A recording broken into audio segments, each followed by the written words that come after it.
June 14th, 1945.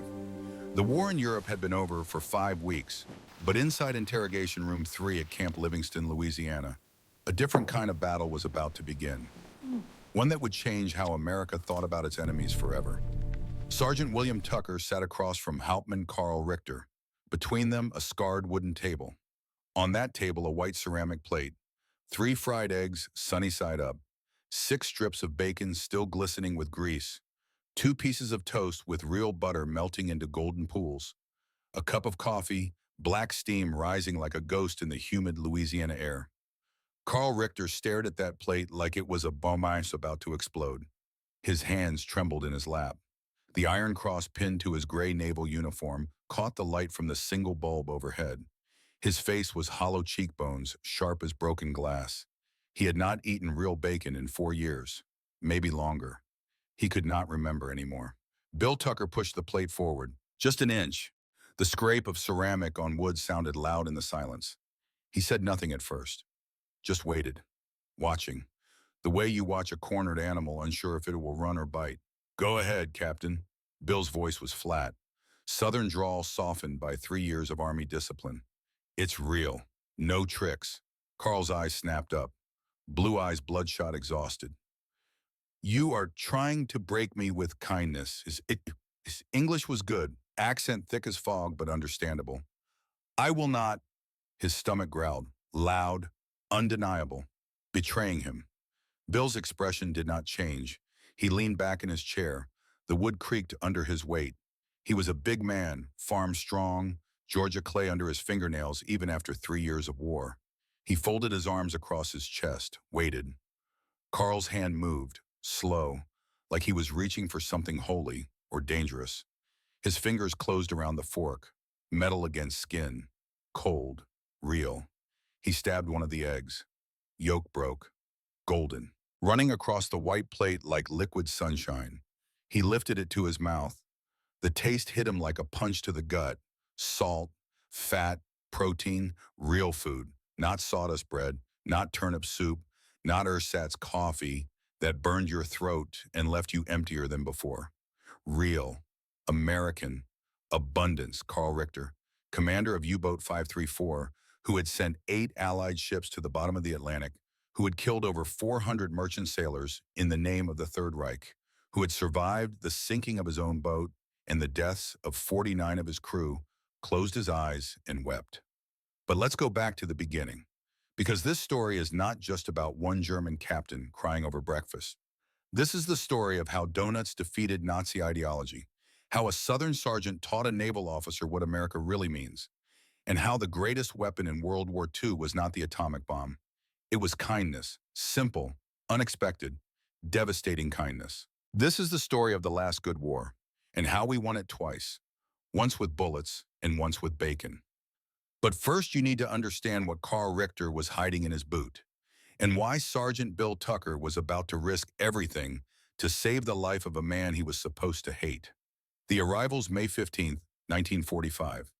Camp Livingston sprawled across the pine forests of central Louisiana like a small city made of wood and wire. 500 German prisoners already called it home. Another 18 were about to arrive. These were different. Officers, naval commanders, U-boat men, the wolves of the Atlantic. High-value prisoners, the kind that made intelligence officers salivate and politicians nervous. Sergeant Bill Tucker stood outside the processing barracks watching the road. Dust hung in the air. It had not rained in 2 weeks, and the red Louisiana clay turned everything the color of dried blood. He was 27 years old, tall, broad across the shoulders from years of throwing hay bales and chopping cotton. His uniform was pressed sharp enough to cut. His boots shined like black mirrors. He believed in doing things right, even things he did not want to do, especially things he did not want to do. Behind him, Captain James Henderson emerged from the headquarters building. Henderson was 45, Brooklyn accent that no amount of military service could sand down. Silver at his temples, lines around his eyes that spoke of sleepless nights and decisions that cost lives. He had been in the First War, the Great War, the one that was supposed to end all wars. It had not. "Morning, Sergeant." Henderson's voice was gravelly. "Too many cigarettes, too much coffee." Tucker, you ready for our guests? Bill turned, faced his commanding officer. Sir, ready as I'll ever be. Henderson pulled out a pack of Lucky Strikes, offered one. Bill shook his head. Henderson lit his own, drew deep, exhaled smoke that curled and died in the Louisiana heat. These are not regular prisoners, Tucker. These are U-boat commanders, officers. They sank our ships, killed our sailors. Some of them have more blood on their hands than entire infantry companies. Bill's jaw tightened. I know, sir. Do you Henderson studied him? Looked at him the way a man looks at a weapon he is not sure will fire straight. Because intelligence wants them cooperative. Not broken, not tortured, cooperative. Geneva Convention to the letter.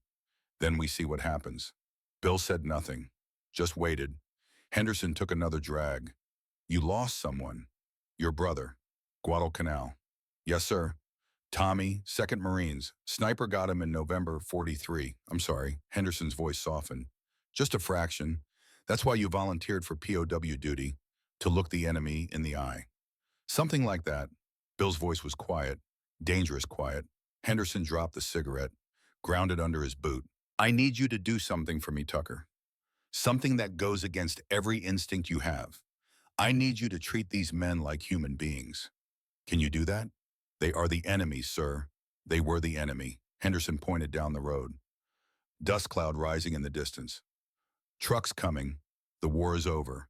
Now they are just defeated men, and we need to figure out what to do with them. Starting with not turning them into martyrs. You understand? Bill looked at the dust cloud. Growing closer, he thought about Tommy, 19 years old, letters that stopped coming, the telegram, the rage that burned in his chest for 18 months, the hate. I understand, sir. Good.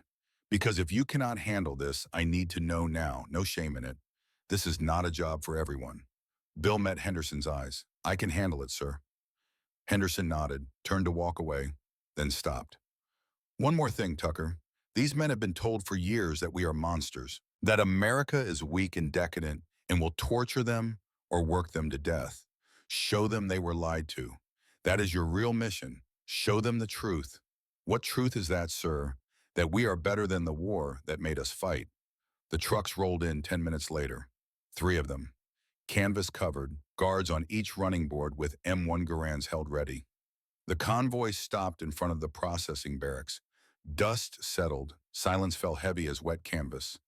The back of the first truck opened. German officers climbed down. One by one. 18 men, gray naval uniforms. Some still crisp, some stained with salt and oil.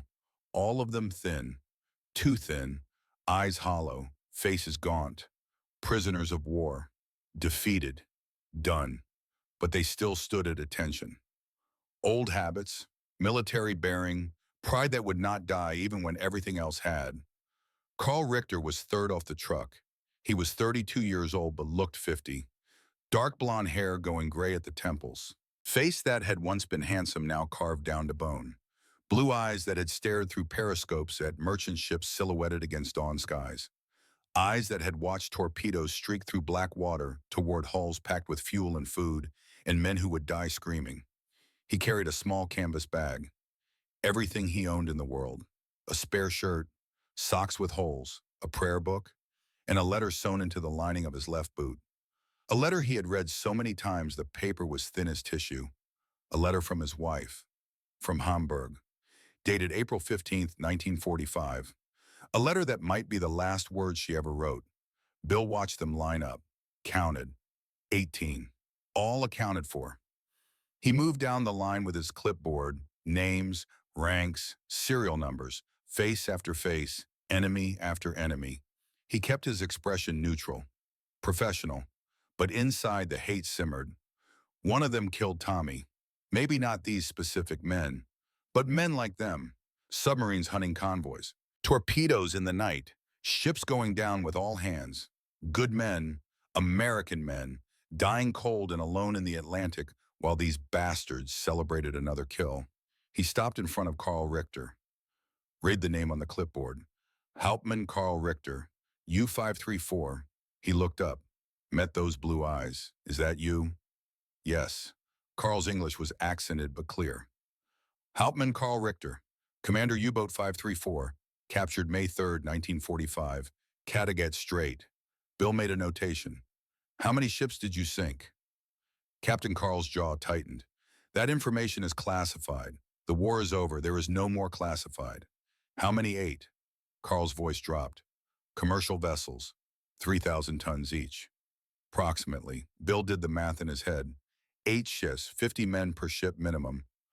400 deaths. Give or take, he felt the rage coil tighter in his chest. He forced it down, locked it away. Henderson's words echoed. Show them the truth. My brother died on a transport in the Pacific, Bill said quietly. Japanese submarine got his convoy. Maybe one of your friends had better luck than you did. Carl said nothing, but something flickered in his eyes. Not quite regret, not quite shame. Something else. Recognition of shared loss, maybe. Acknowledgement that they had both fed men into the meat grinder of war. Follow me, Captain. Bill turned away, started walking toward the barracks. Behind him, the German officers shuffled into line. Guards on either side. Rifles ready, but not aimed. Professional. This was not an execution. This was processing. Inside the barracks, Bill explained the rules. Geneva Convention protocols. Officers did not have to work. They would receive adequate housing. 3 meals a day, medical care, recreation time, male privileges censored. The war was over. Germany had surrendered. They were prisoners, yes, but they would be treated according to international law. There is no catch, Captain Richter. Bill's voice was firm. We follow the Geneva Convention. That means we treat officer POWs with respect. So we do. Carl listened, waiting for the other shoe to drop. But it did not. Bill just handed him a blanket, a pillow, a bar of soap, showed him to a bunk in a clean barracks with screens on the windows and a roof that did not leak. Behind them, Corporal Jake Morrison watched from the doorway. Morrison was 24, Boston accent, hard eyes. His father had died on Omaha Beach, took shrapnel in the throat and drowned in his own blood before the medics could reach him. Morrison had volunteered for POW duty for the same reason Bill had, to look the enemy in the eye. But unlike Bill, Morrison had not figured out how to lock away the hate yet. You are going soft on them already, Tucker. Morrison's voice dripped contempt. Bill turned, faced him. I am following orders, Morrison. Same as you. Orders, Morrison spat into the dirt. My old man did not die so we could tuck Nazis into bed with clean sheets. Your old man died so we could win this war the right way. Bill stepped closer, lowered his voice. So we could prove we are better than them. Now stand down before I put you on report. Morrison glared, but he stepped back, walked away, left Bill standing there with the weight of it all pressing down like Louisiana humidity. That night, Carl Richter lay on his bunk and stared at the ceiling. Around him, 17 other German officers breathed in the darkness. Some snored, some wept quietly, some prayed. Carl did none of these things. He just lay there and thought about the letter in his boot. Greta, Hans, Elsa, his family, in Hamburg, or what was left of Hamburg after the firestorm bombings of 1943. He had not heard from them in over a month. The Red Cross had no information, no confirmation, no bodies, no survivors, just silence. He reached down, felt the outline of the letter through the leather. Still there, still hidden. If the Americans found it, they would read it, censor it, maybe take it away.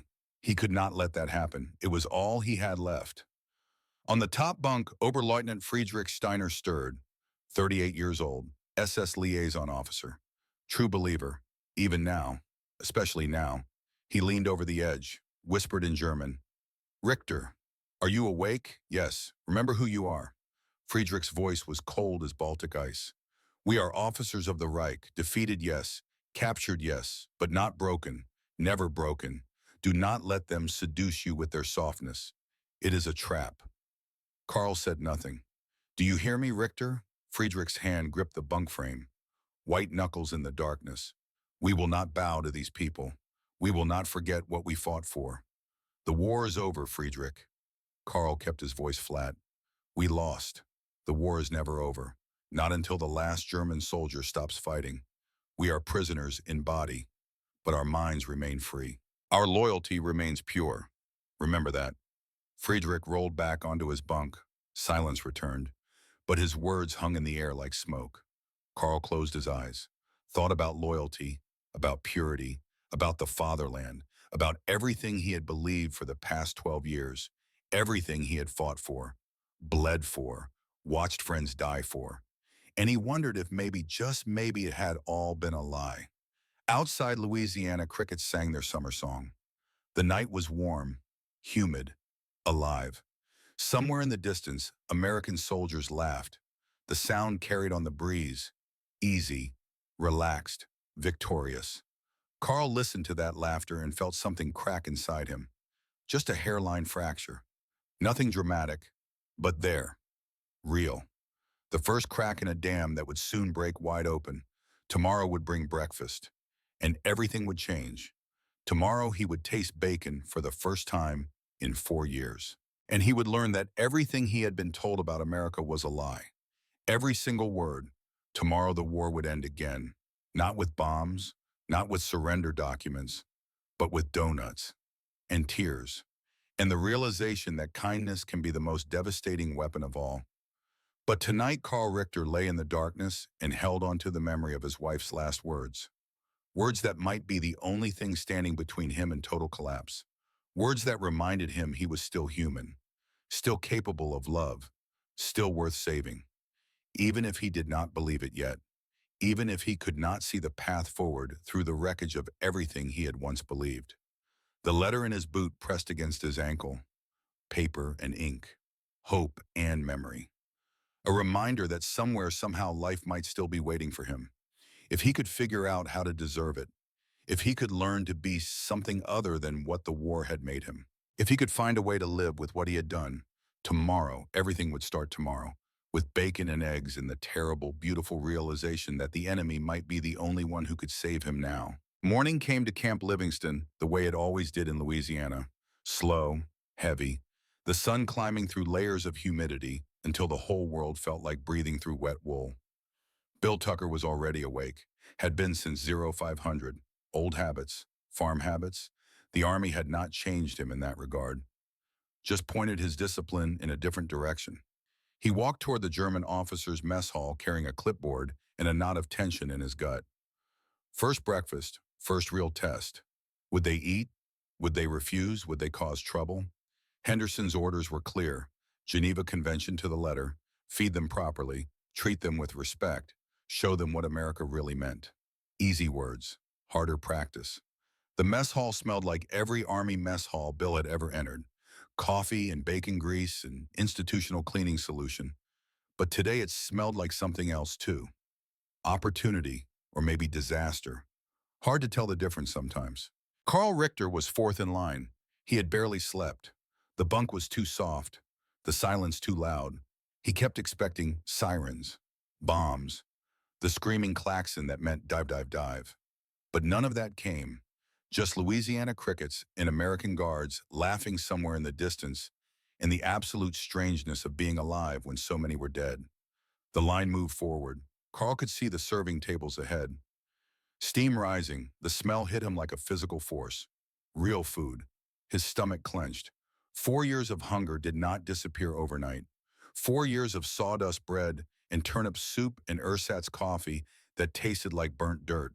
4 years of watching his men grow thinner, weaker, until some of them just stopped waking up. He reached the front of the line. An American private stood behind the counter. Young, maybe 20, red hair and freckles and an expression of careful neutrality. He did not smile, did not sneer, just served. 3 eggs, 6 strips of bacon, hash browns, toast with real butter, a cup of coffee that actually smelled like coffee. Carl stared at the plate like it was a hallucination. The private waited. Behind Carl, the line backed up. Other German officers craning their necks to see. Whispers in German, disbelief, suspicion, wonder. "You can sit down now, Captain." The private's voice was flat, not unkind, just empty of everything except professional courtesy. Carl took the tray, walked to a table, sat. The chair scraped against concrete. Around him, 17 other officers were doing the same, some moving like sleepwalkers, some shaking. Friedrich Steiner sat ramrod straight, staring at his plate with undisguised contempt. "This is a trick," Friedrich hissed in German. "They are fattening us for something. Interrogation. Torture. Do not trust this." But Carl barely heard him. He was staring at the bacon. 6 strips, crisp at the edges, still glistening with grease. The smell was intoxication. Memory. His mother's kitchen in Hamburg before the war. Sunday mornings. Breakfast with his father and his sisters. When Germany was just a country and not a crusade. When bacon was food and not a distant dream. His hands trembled as he picked up the fork. The metal felt heavy, real. He stabbed one of the eggs. Yolk broke, golden, running across the white plate like liquid promise. He raised it to his mouth. The taste exploded across his tongue. Salt, fat, protein, everything his body had been screaming for. Everything the Third Reich had stolen from him, bite by bite ration, cut by ration cut, until food became an obsession that colored every waking thought. He chewed, swallowed, reached for the bacon. The first bite of bacon unmade him. That is the only way to describe it. The crispy texture, the smoke, the salt, the fat coating his mouth, the way his entire nervous system lit up like a flare in recognition of what real nourishment felt like. He had forgotten, completely forgotten. Ersatz had replaced memory, sawdust had replaced texture, hunger had replaced everything. Karl Richter, commander of U-Boat 534, who had sent 8 merchant ships to the bottom of the Atlantic, who had killed over 400 men in the name of a government that could not even feed its own people, put his face in his hands and wept. He was not alone. Down the table, Kurt Hoffman, 24 years old, baby-faced even after the war, was crying into his eggs, tears rolling down his cheeks unchecked. Across from him, Lieutenant Hans Weber had stopped eating entirely, just sat there with his fork suspended halfway to his mouth, staring at nothing, face crumbling. Friedrich Steiner stood abruptly. His chair toppled backward with a crash that echoed through the mess hall. "Disgrace! All of you, this is shameful. Control yourselves." But no one listened, not even Friedrich's own loyalists. They were too busy eating, too busy crying, too busy confronting the reality that America had more food in one breakfast than Germany had in a week, that the enemy had been telling the truth all along, that the war had been lost before it started, that everything they had suffered for was built on lies, built on more lies, until the whole structure collapsed under the weight of simple American abundance. Bill Tucker watched from the doorway. Morrison stood next to him. Corporal Jake Morrison, who hated Germans with the purity of a man who had buried his father. Morrison, who wanted them to suffer, who wanted revenge. "Look at them," Morrison whispered. "Pathetic, crying over breakfast like children." Bill said nothing, just watched. Something was shifting in his chest. Some of the hate was draining away like water through a cracked dam. These were not monsters. These were not the fanatics he had expected. They were just hungry men, broken men, men who had believed in something and fought for something and lost everything. Just like Tommy, just like all the boys who died on both sides of a war that should never have happened. "When was the last time you went 3 years without sugar?" Bill's voice was quiet. Morrison turned to look at him. "When was the last time you ate sawdust bread and called it a meal? When was the last time you watched your friends starve to death while your government told you that you were winning? They are the enemy, Tucker. They were the enemy." Bill kept his eyes on Karl Richter, on the man crying into his hands over 6 strips of bacon. "Now they are just done, and we need to remember that, or we become what we fought against." Morrison said nothing, just walked away, his boots echoing on concrete, leaving Bill standing there with the weight of it and the smell of bacon and the sound of grown men weeping over breakfast. That afternoon, Carl sat alone in his barracks. The other officers were outside. Recreation time. They stood in the Louisiana sun and squinted at the sky and tried to process what was happening. But Carl had stayed behind. He needed to think, to calculate, to understand. He pulled out a scrap of paper, a pencil one of the guards had given him. He did the math. Breakfast had been at least 1,200 calories. Lunchroomers said sandwiches, real meat, cheese, fruit, probably another 1,000 calories. Dinner was supposed to be even bigger. Steak, someone said. Vegetables, dessert, total daily intake, 3,500 calories, maybe more, per prisoner, per day, as a matter of policy. Carl stared at the numbers.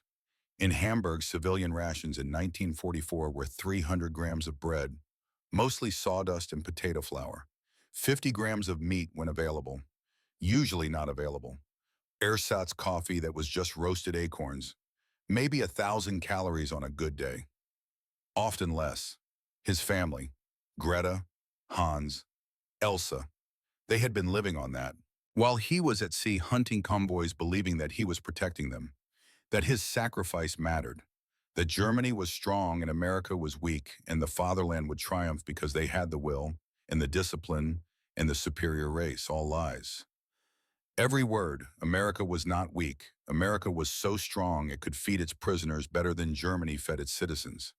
America had so much abundance, it could throw away spoiled food while German children starved in bombed-out cellars. He thought about the propaganda, the newsreels, the radio broadcasts, Goebbels standing at microphones promising victory, promising that America was on the verge of collapse, that the Jewish-controlled economy was failing, that the Americans were too soft and decadent to fight a real war, that one more push would break them.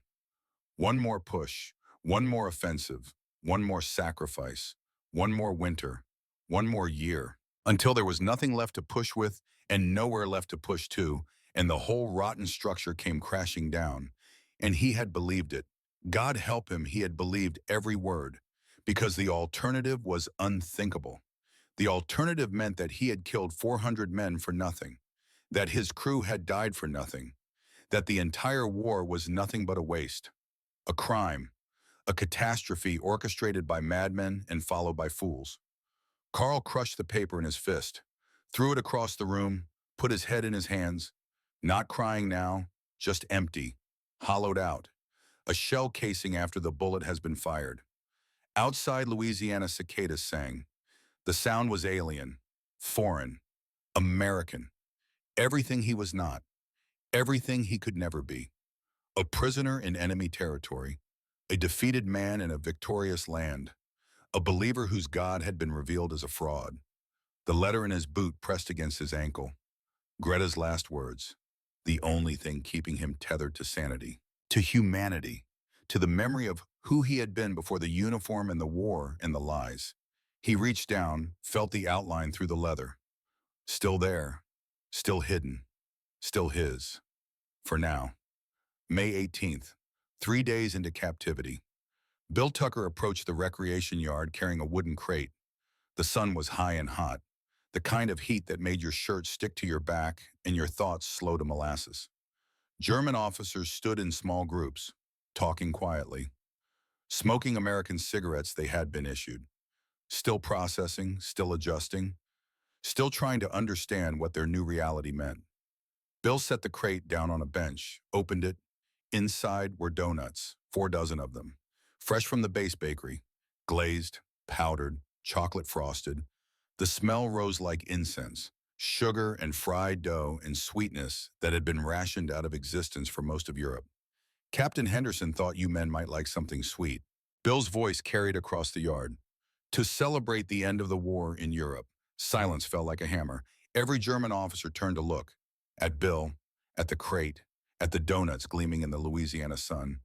Friedrich Steiner took a step forward. His face was carved from granite, eyes hard as flint. We do not celebrate our defeat.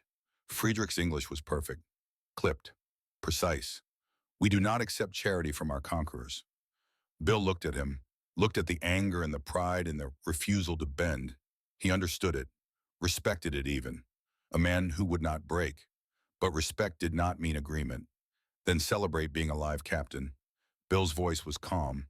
Your choice, he turned, started to walk away. The doughnuts remained on the bench, an offering, a test, a bridge or a weapon depending on who crossed it first. Carl Richter stood 15 feet away. He could smell them, the sugar, the sweetness. His mouth watered so violently he had to swallow. 3 years, maybe 4, since he had tasted real sugar, not saccharin tablets that left a metallic aftertaste, not honey stretched with chemicals. Real sugar crystallized on fried dough and offered without conditions. Friedrich hissed at him in German. Do not touch them, Richter. It is psychological warfare. Or it is just donuts, Friedrich. Karl heard his own voice saying the words, heard the rebellion in them. The first crack widening. And I am tired. I am so tired of pretending that starving makes us strong. He walked to the bench, took a glazed donut. The sugar stuck to his fingers. The dough was still warm, soft, perfect. He raised it to his mouth, bit down. The sweetness detonated in his mouth like a depth charge. Sugar melting on his tongue. Dough soft and rich with real flour and real eggs and real butter. Everything the Third Reich had taken away, everything they had told him was decadent and unnecessary and weak. Everything that made life worth living instead of just surviving. Karl closed his eyes. For 5 seconds, he was not a prisoner. Not a defeated enemy, not a man who had killed hundreds. He was just a human being eating a donut, tasting sweetness, remembering what it felt like to be fed instead of hungry. And for the second time in 3 days, he wept. Not quietly this time. Great heaving sobs that shook his shoulders and broke something fundamental inside him. All the grief he had locked away. All the loss, all the lies. Coming out in salt water and sugar, and the terrible recognition that kindness could hurt more than cruelty ever could. Behind him, Kurt Hoffman grabbed 2 donuts, tears already streaming. Hans Weber took one with shaking hands. Down the line, 12 of 18 German officers broke ranks, walked to the crate, took donuts, ate them, cried.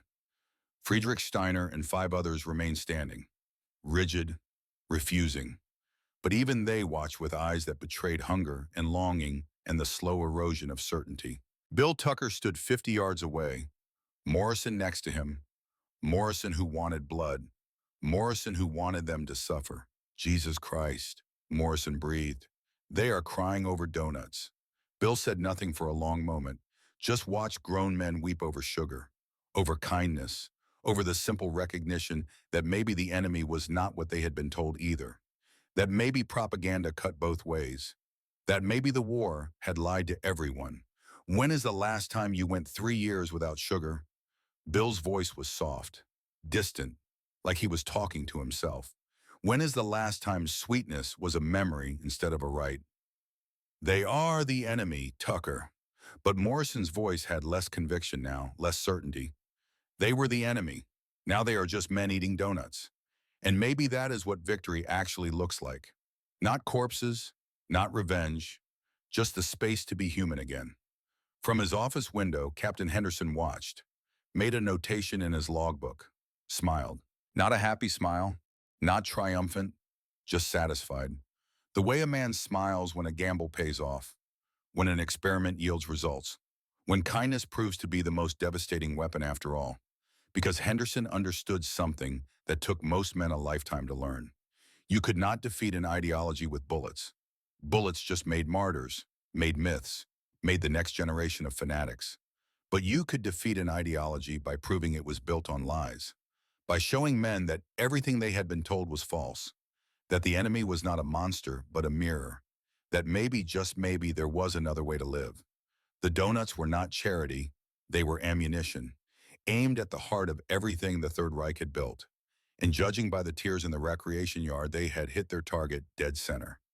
Karl Richter stood in the Louisiana sun with sugar on his fingers and salt on his face, and felt the last pillars of his belief system crumble to dust. The fatherland had starved him. America had fed him. The Reich had lied to him. The enemy had told him the truth with bacon and eggs and donuts. And now he had to figure out what to do with that knowledge, how to live with it, how to be something other than what he had been, how to deserve the kindness that was killing him more surely than any bullet ever could. The donut in his hand was half eaten. He looked at it, really looked at it, saw in it everything that mattered. Abundance, generosity, the choice to feed instead of starve, to build instead of destroy, to offer sweetness to men who had spent years in bitterness. This, he thought, it is what defeat tastes like, and it is better than any victory I ever knew. Behind him, Friedrich Steiner stood rigid, furious, watching his men break one by one, watching the careful propaganda of years dissolve in sugar and tears. He would not break, could not break, because if he broke, then everything was lost. Every death was meaningless. Every sacrifice was wasted. Every moment of suffering was for nothing. So he stood, alone, unbroken, the last true believer in a religion whose God had been revealed as a monster, and he watched his congregation fall away, seduced by enemy kindness, destroyed by American donuts, and he began to plan. Because if kindness was a weapon, then he would find a way to make cruelty a shield. If they would not stay loyal willingly, he would force them to stay loyal. He would remind them what they were, what they had fought for, what they owed to the fallen. He would not let them forget, even if it meant blood, even if it meant betrayal, even if it meant proving that the old ways were the only ways. That strength mattered more than sweetness. That loyalty mattered more than truth. The war was not over. Not for Friedrich Steiner. It had only changed battlefields. And this time the enemy would not win with donuts. This time he would make sure of that. Even if he had to kill every weak fool who had forgotten what it meant to be a soldier of the Reich. The sun beat down, the cicadas sang, the American guards laughed somewhere in the distance. And in the recreation yard of Camp Livingston, Louisiana, two wars began. One that would be won with kindness, and one that would be fought with knives in the dark. Carl Richter finished his donut, wiped his eyes, looked at Bill Tucker across 50 yards of Louisiana dust. Their eyes met, German and American, enemy and enemy. Two men who had killed for their countries and bled for their flags and now stood on opposite sides of a peace that neither fully understood yet. Bill nodded, just once. Acknowledgement. Respect. The beginning of something that had no name yet. Carl nodded back. The gesture felt monumental, like signing a treaty, like crossing a border, like choosing a side in a war that had not been declared yet, but everyone could feel coming. The wind picked up, carried the smell of sugar and pine trees in the Mississippi River rolling south through America's heartland. Carl breathed it in, this foreign air, this enemy land, this place that fed him better than his own country ever had. And he wondered what Greta would think. If she was still alive to think anything. If Hamburg still stood. If his children still breathed. If there was anything left to go home to except rubble and graves and the ash of everything he had believed. The letter in his boot pressed against his ankle. Tomorrow he would read it again. Tomorrow he would remember why he had to survive this. Why he had to figure out how to live in a world where the enemy showed more mercy than his own government. Where kindness was more dangerous than cruelty. Where a donut could break a man more completely than any interrogation. Tomorrow, everything would become clearer tomorrow, or maybe more confusing. Hard to tell the difference anymore. Hard to know which way was up when your entire world had been turned inside out and shaken until nothing made sense. But tonight, Carl Richter would sleep with the taste of sugar on his tongue. And for the first time in 4 years, he would dream of something other than drowning. June 7th. Dawn broke over Camp Livingston like a promise or a threat. Hard to tell which. The air smelled of pine sap and coming rain. Storm clouds gathering in the west. Heavy, dark. The kind that turned Louisiana dirt roads into rivers of red mud and made smart men seek shelter. Bill Tucker was not seeking shelter. He was standing in the shadow of the armory building with 12 armed guards, waiting, watching. The trap was set. Now they just had to see if the rats would take the bait. 3 days earlier, Carl Richter had come to him, late, after lights out, found Bill doing paperwork in the administration building. The German captain had looked like a man walking to his own execution, face pale, hands shaking, but his voice had been steady. Sergeant Tucker, I need to speak with you, privately. Bill had known immediately something was wrong, something big. He had closed the door, locked it, sat down across from Carl, waited, let the silence stretch. Let the German gather his courage or his betrayal or whatever it was that brought him here in the dark. Carl had told him everything. Friedrich Steiner's escape plot, the plan to steal weapons from the armory, to kill guards, specifically to kill Bill Tucker because Bill represented everything Friedrich hated. Kindness as weakness, mercy as betrayal, the American way as corruption of true German strength, the timeline. June 7th, morning work detail, when half the guards would be busy with the larger prisoner population, when the armory would be minimally staffed, when escape south to Mexico seemed possible if you were desperate enough or crazy enough or both. Bill had listened without interrupting. When Carl finished, the silence between them was heavier than before, weighted with choice and consequence in the knowledge that this moment would define everything that came after. You are ratting out your own men. Bill's voice had been flat, not accusing, just stating fact. Carl had met his eyes. They are not my men anymore. I will not let more people die for Nazi lies. After what I saw, after Buchenwald and Dachau and Bergen-Belsen, after learning that I fought for monsters who murdered millions. Sergeant, I have to believe there is a way to be German without being a monster. And that starts with doing the right thing now. Bill had believed him, not because Carl's words were particularly convincing, but because of the way he said them. Like a man confessing sins, like a man trying to save his own soul by betraying everything he had once stood for, like a man choosing humanity over loyalty and knowing the gusto. They had reported to Henderson, planned the trap, kept Carl's involvement secret, protected him from revenge, from the other prisoners who might see betrayal instead of redemption, from Friedrich's loyalists who would kill him given half a chance. And now it was June 7th, dawn, storm coming. And Bill Tucker was about to find out if kindness was worth killing for. The work detail assembled at 0600, 40 German prisoners, 15 guards, Morrison among them, Corporal Jake Morrison, who hated Germans with the purity of unexamined grief, who carried his father's death like a weapon, who wanted blood. Bill watched Friedrich Steiner through binoculars. The German SS officer moved with careful nonchalance. Too careful, too casual. 4 other men clustered near him. Heinrich Vogel, Otto Krause, Werner Schmidt, Ernst Becker, all hardliners, all true believers, all willing to die rather than accept that the war was truly over. They drifted toward the armory storage building, a wooden structure set apart from the main compound, used for equipment, tools, spare uniforms. And in the back room behind a locked door that Friedrich had somehow gotten a key for rifles, ammunition, grenades, everything you needed to turn a prison break into a bloodbath. Bill keyed his radio. All units, targets are moving. Hold position until my signal. Static, then Henderson's voice. Roger that. Remember, Tucker? We take them alive if possible. We are not executioners.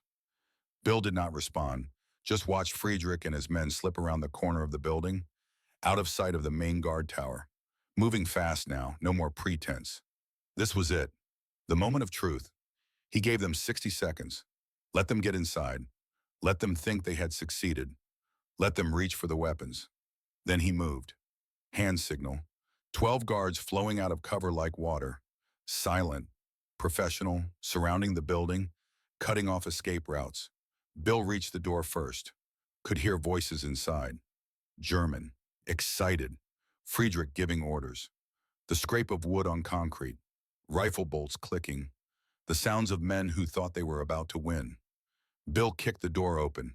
Splinters flying, hinges screaming. 12 M1 Guerrillas snapping up to point at 5 shocked faces. Friedrich Stein frozen with a rifle halfway to his shoulder. His men scattering. Reaching for weapons. Making the worst decision of their lives. Freeze. Hands up. Bill's voice cut through the chaos like a blade. Drop the weapons. Now. For a split second, everything hung in perfect balance. 5 German officers, 12 American guards, weapons everywhere. Death breathing in the space between heartbeats. Then Friedrich made his choice. He swung the rifle up, toward Bill, his face twisted with rage and righteousness, and the absolute certainty that dying for the Reich was better than living in defeat. His finger found the trigger, started to squeeze. Morrison's rifle cracked. Single shot, perfect shot. Friedrich's shoulder exploded in red mist. The German officer spun, dropped, the rifle clattering away across concrete. His men froze, hands up, surrendering. Too late for bravery now that their leader was bleeding on the floor. Bill moved forward, kicked the weapons away, checked Friedrich, still alive, bleeding heavy but not arterial. He would live. Unfortunately or fortunately, depending on your perspective, guards swarmed in, securing the prisoners, calling for medics. The whole thing over in less than 30 seconds. Friedrich looked up at Bill, blood between his teeth, eyes full of hate. Traitor. Someone betrayed us. His English was slurred with pain but clear enough. Who was it? Richter. It was Richter. That coward. Bill said nothing, just stood there looking down at a man who would rather die than change, who would rather kill than accept that maybe the war had been wrong from the start, who represented everything Bill had been taught to fight against. You betrayed yourself, Captain Steiner. Bill's voice was quiet, sad almost. The war is over. You just could not accept it. Morrison stood in the doorway, rifle still smoking, his face white, hands shaking now that the adrenaline was fading. He had killed men before, in combat, in the heat of battle. But this was different. This was after. This was looking a man in the eye and pulling the trigger to save someone else, to save Bill Tucker specifically, to choose protection over revenge. Something had shifted in Morrison's face.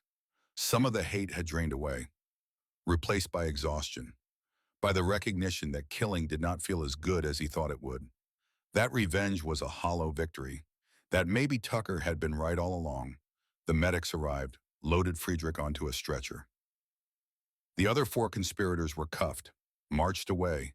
Friedrich kept screaming, in German now, calling them cowards, calling them traitors, calling down the vengeance of a Reich that no longer existed on men who no longer listened. Henderson appeared, surveyed the scene, nodded approval. Good work, Sergeant.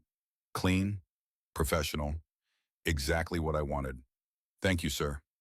Bill holstered his sidearm. What happens to them now? Steiner and his conspirators will be transferred to Fort Leavenworth. Maximum security. They will face a military tribunal. Likely spend the rest of the war crimes trials in a cell. Henderson paused. The rest of the prisoners are cleared, thanks to our source. Bill met Henderson's eyes. His identity stays protected. Absolutely. Henderson's voice was iron. Captain Richter took a tremendous risk. We will honor that. He gets to go home with a clear conscience and no target on his back. Carl Richter stood in the main yard with the other prisoners, watching guards rush toward the armory, hearing the single rifle shot, knowing what it meant, knowing that his choice had just been validated or condemned depending on how you looked at it. Hans Weber moved close, whispered in German. That was the escape attempt. You knew. You told them. It was not a question. Hans was too smart for that. Carl looked at him, met his eyes, said nothing. But his silence was answer enough. Good. Hans's voice was firm, quiet. Friedrich was a monster. You did the right thing. Did I? Carl's voice cracked. I betrayed fellow Germans, fellow officers, men I served with. You betrayed Nazis. Hans put a hand on Carl's shoulder. There is a difference, and someday we will all have to choose which one we were. You chose well. That evening, Bill found Carl sitting alone behind the barracks. Louisiana sunset painting the sky red and gold and purple. Storm had passed without breaking, just rumbled off to the east, leaving the air clean and cool. Rare gift in Louisiana summer. Bill sat down next to him, did not speak immediately, just sat. Let the silence do the work. Finally, Carl broke it. Did anyone die? Numbered. Bill pulled out a pack of Lucky Strikes. Offered one. Carl took it. First cigarette in 4 years that was not a German ration. Bill lit both. They smoked in silence for a moment. Steiner took a bullet to the shoulder. Morrison shot. Clean. Professional. He will live to stand trial. Good. Carl's voice was hollow. I did not want more death, even his. Bill exhaled smoke, watched it drift away on the breeze. You did the right thing, Captain. Saved lives, American and German both. I betrayed my own men. You saved your own men. From themselves, from Friedrich's madness. Bill turned to look at him. That took more courage than fighting, believe me. Carl said nothing, just smoked, stared at the sunset, thought about courage and betrayal and the thin line between them. Thought about Greta, about Hans and Elsa, about whether they would understand, whether they would forgive, whether he would ever see them again to ask. Bill reached into his jacket, pulled out a telegram. Red Cross seal. He held it out. Carl stared at it like it was a live grenade. His hands would not move, could not move. Terror paralyzed him. If this was bad news, if his family was dead, if the last 3 years had been for nothing. Take it, Carl. Bill's voice was gentle. It is good news. I promise. Carl's hand moved, slow, shaking. He took the telegram, unfolded it, read. The words blurred, came back into focus, blurred again. Tears, relief, joy so intense it hurt. Greta Richter, Hans Richter, age 8. Elsa Richter, age 5. Confirmed alive. Hamburg Displaced Persons Center. Condition fair. Awaiting contact. Carl's knees gave out. He dropped to the ground, the telegram fluttering from his hands, sobbing. Great heaving cries that came from somewhere deeper than lungs, deeper than heart, from the place where hope lives or dies, where faith fights despair, where a man keeps the memory of his family alive through 4 years of war and terror, and the absolute certainty that they are dead. They made it. Bill's hand on Carl's shoulder, heavy, warm, anchor to reality. Captain, they made it. Carl could not speak, could not breathe, could only cry. Relief and grief and guilt and joy all mixed together until he did not know which emotion was which. Just knew that his family was alive, that his wife and children had survived the firestorms and the starvation and the collapse of everything, that somewhere in the ruins of Hamburg they were waiting, hoping, believing he might still come home. Bill sat with him, did not try to stop the tears, did not tell him to pull himself together, just sat, present, witness to a man breaking apart and putting himself back together in a new configuration, one that might actually work this time. When Carl could finally speak, his voice was raw. How can I ever repay you? Bill was quiet for a long moment. Then, help me prove that this war was not for nothing. Show other Germans what I showed you. What is that? That the American way, freedom, dignity, kindness, actually works. That it is not weakness. That mercy is strength. That maybe there is a way forward that does not involve more death. Carl looked at him, really looked at him. Saw not an enemy, not a conqueror, but a man, a good man, who had lost a brother and learned to forgive, who had every reason to hate and chose kindness instead, who represented the best of what America could be. I will. Carl's voice was steady now. I swear it. I will spend the rest of my life proving it. Their hands clasped, German and American, former enemies, new friends, brothers in a way that transcended nationality or uniform or the weight of history. Two men who had chosen humanity over hate, and in doing so had won a war that most people did not even know was being fought. June 15th, Henderson called a formation. All German prisoners assembled. Guards around the perimeter. The sun beat down. Men sweated in their uniforms. Waited for news. Hoped for good news. Feared the worst. Henderson stood on a wooden platform. Tall, authoritative, but not cruel. Never cruel. He cleared his throat. Gentlemen, I have received orders from Washington regarding your repatriation. You will be returned to Germany by the end of August. Ships have been allocated. Processing will begin next week. You will be going home. Mixed reactions rippled through the formation. Some men smiled, relieved. Home meant family, meant rebuilding, meant starting over. Others looked afraid. Home meant ruins, meant starvation, meant facing what they had done, what had been done in their name. Carl felt both, relief that he would see Greta again, fear of what Hamburg had become, uncertainty about what role he could play in a defeated Germany, what future existed for a U-boat commander whose navy was at the bottom of the Atlantic. After the formation broke, Henderson called Carl to his office. Bill was there, also 5 other German prisoners, Hans Weber, Kurt Hoffmann, 3 others, all moderate, all reasonable, all men who had shown capacity for change. Henderson sat behind his desk, hands folded, expression serious. Gentlemen, I have a proposition for you. What I am about to offer is voluntary. You can say no without consequence, but I hope you will say yes. Carl waited, heart pounding. This felt important, monumental. Henderson leaned forward. The United States Military Intelligence Division is establishing a cultural liaison program. We need German officers who understand both the old regime and the new reality, who can work with occupation forces, who can help rebuild Germany the right way, with democracy, with freedom, with American values as a model. He paused, let that sink in, then continued. You would return to Germany, reunite with your families, but instead of being released as regular prisoners, you would work for us, for the occupation government, as translators, educators, mediators between German civilians and American forces. You would help win the peace. Carl's mind raced. Return home, get paid, help rebuild, teach democracy, work with Americans instead of against them. It sounded too good to be true. There had to be a catch. Why us? Carl's voice was careful. What did we do to earn this? Henderson smiled, thin, knowing. You chose humanity over ideology, Captain Richter. When it mattered, when it was hard. You proved that former enemies can become allies. That change is possible. That maybe there is hope for Germany after all. We need more men like you. Carl looked at Bill. Bill nodded, encouraging, believing. Carl looked at Hans. Hans's eyes were bright, excited. This was a chance, a real chance. Not just to survive, but to help, to matter, to make amends for the crimes committed in Germany's name. I accept. Carl's voice was firm. I want to help. I want to prove that Germany can be better. Must be better. Henderson stood, extended his hand. Welcome to the program, Captain Richter. Let us change the world. August 1st, 1945. Departure Day. The sun rose over Camp Livingston one last time for Carl Richter.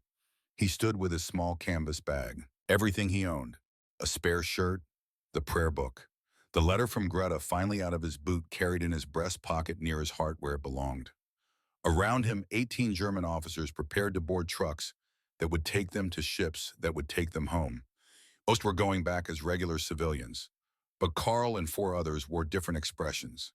Not just hope, but purpose, mission, the weight of responsibility that came with being chosen for something bigger. Bill Tucker stood by the gate, watching them load up. He had said his goodbyes to most of them. Simple, professional. But Carl was different. Carl he had saved, and been saved by. A bond that went deeper than prisoner and guard, deeper than German and American. Carl walked over. They stood facing each other. 2 men who had been enemies and became friends, who had fought different wars and won the same peace. Remember what I taught you about America? Bill's voice was gruff, emotional despite himself. Remember what you taught me about humanity? Carl's eyes were wet. You saved my life, Sergeant. Not just from death, from becoming a monster, from staying a monster. You gave me a chance to be human again. You saved mine too, Captain. Bill's hands shot out. Carl took it, shook, then pulled him into an embrace. Unexpected, unplanned, but necessary. They held each other. 2 warriors, 2 survivors, 2 men who had learned that courage was not killing. It was choosing not to. Bill pulled back, handed Carl a package, wrapped in brown paper, tied with string, for when you forget what hope tastes like.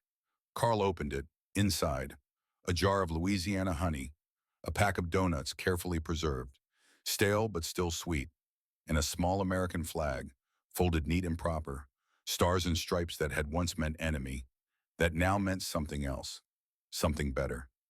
I will never forget. Carl's voice broke. Thank you for everything. The truck engine started. Time to go. Carl climbed aboard, looked back at Camp Livingston one last time, at the wooden barracks, at the mess hall where he had tasted bacon and wept, at the recreation yard where a donut had broken him open and let the light in. He looked at Bill Tucker, standing there, hand raised in farewell, and Carl understood something profound. Defeat was not the end. Defeat was the beginning, the chance to rebuild, to become better, to prove that humanity was stronger than ideology, that kindness was stronger than hate. The trucks rolled out, down red dirt roads, through pine forests, toward ships, toward home, toward a future nobody could predict, but everyone hoped might be better than the past. June 1970, 25 years later. Camp Livingston was a historical site now. Closed in 1955. converted to a memorial park, a place where veterans came to remember, to reflect, to tell stories about the last good war, the war that had clear enemies and clear victories and clear moral lessons. The Louisiana Veterans Association had organized a reunion. World War II veterans, American, German, Japanese even, a gathering of old warriors. Gray now, slower, but still carrying the weight of what they had done, what they had seen, what they had become. Bill Tucker was 52, retired from teaching. 3 years ago, he had left the classroom where he had taught American history to Georgia farm kids who did not care much about dates and battles, but loved stories about courage and sacrifice and doing the right thing even when it was hard. He walked across the grounds, Sarah beside him, his wife of 23 years, good woman, patient woman, who understood when he woke up at night thinking about Tommy, thinking about the war, thinking about men he had known and lost and saved. Their son, Tommy Jr., walked behind them, 20 years old, long hair, jeans, everything Bill's generation had not been, but a good kid, smart, questioning, the way young people should be, the way America stayed strong, by questioning, by improving, by never accepting that the old ways were the only ways. A car pulled into the lot, German plates, rental probably. The door opened. A man stepped out, older, gray, lined face. But Bill knew him immediately, would have known him anywhere, even after 25 years. Some faces you do not forget. Some bonds do not break. Carl Richter, 57, professor of American history at the University of Hamburg, author of 3 books on democracy and Reconstruction, father of 2 grown children, husband to the same woman who had written him a letter in April 1945 and saved his sanity. Their eyes met across 50 yards of Louisiana grass. Both men froze, then smiled. Huge grins that split their faces and erased 25 years in an instant. They walked toward each other, then ran. Old men running like boys, meeting in the middle, embracing, crying, laughing, holding each other like lost brothers finally found. I cannot believe you came. Bill's voice was muffled against Carl's shoulder. I could not miss this. Carl pulled back, looked at him. You look old, my friend. You look older. Both laughing now, the ice broken, the years collapsed. They caught up, rapid fire. Carl's life, working with occupation forces 1945 to 1955, teaching after that. 3 generations of German students learning about American democracy, about the Marshall Plan, about the kindness that rebuilt Europe, about Doughnuts that defeated Nazis. Bill's life, teaching too, small-town Georgia, raising kids, telling stories about the war, about German prisoners who became friends, about choosing humanity over hate, about proving that America's greatest weapon was not bombs but values. The reunion organizers called them to the main pavilion. 200 veterans gathered, American, German, a few Japanese, all old now, all survivors, all carriers of memory, of witness, of the knowledge that war was hell, but peace was possible. Bill and Carl were asked to speak, together, representative of something larger than themselves. They stood at the podium, side by side, former enemies, current friends, living proof that change was real. Bill spoke first. 25 years ago, I hated Germans, all of them. My brother died in this war. I wanted revenge. Then I met Captain Carl Richter, and he taught me that the enemy is not a people, it is an ideology. We defeated Nazi Germany, but we won the peace by showing kindness, by proving that American values were not empty propaganda, but lived reality. Carl took the microphone. I was taught that Americans were weak, decadent, inferior. Then an American sergeant gave me a donut, and in that simple act he defeated every lie I had been told.